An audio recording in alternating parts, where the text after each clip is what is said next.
Usapang PBA, San Miguel Beermen at Rain or Shine Elasto Painters nangangamoy twice to beat na pero makikigulo pa atang Barangay Ginebra. Dikdikan ng agawan sa pwesto malapit na mag-start ng playoffs.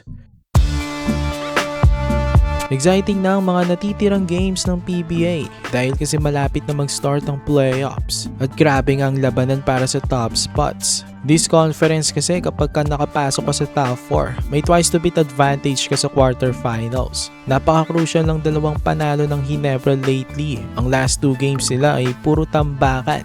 103-85 kontra sa Blackwater, tas 108-77 kontra sa Terra Firma. Pero aminin natin, medyo madali lang kasi ang kanilang mga nakalaban. Ayun nga yung dalawang kulelat sa standings. Magsa-challenge na sila sa kanilang next game. Malakas na kontra na sa Rain or Shine Elasto Painters. Ang kasalukuyang first seed ngayon, katablang San Miguel Beermen na may 7-2 win-loss record. Itong Ross at SMB ay may pagkakataon na ngang masecure ang twice to beat advantage sa next game nilang dalawa. Manalo na lang sila ng isa pa, uupuan na nilang dalawang spot sa top 4, twice to beat advantage territory. Ang Beermen ang hottest team ngayon with 7-game winning streak. Ang next game pa nila kontra lang sa Terra Firma Jeep. Mukhang magtutuloy pa rin ang winning streak ng Beermen unless ma-upset sila nitong Jeep.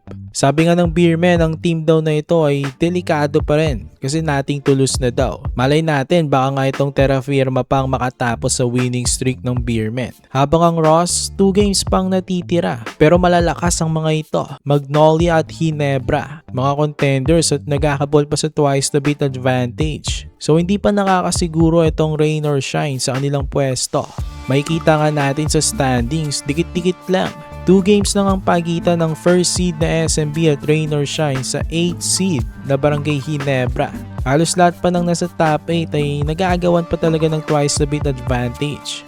Ang Ginebra kapag naipanalo nilang kanilang last 2 games kontra sa Rain or Shine at Titan, makikigulo pa sila sa top 4 at may chance pa sa twice to beat. Ganun din ang Meralco Bolts. Kumakatok na nga rin ang TNT. Crucial ang panalo nila sa NLEX kagabi. Posible nga sa dulo magkatabla-tablang ilang mga teams.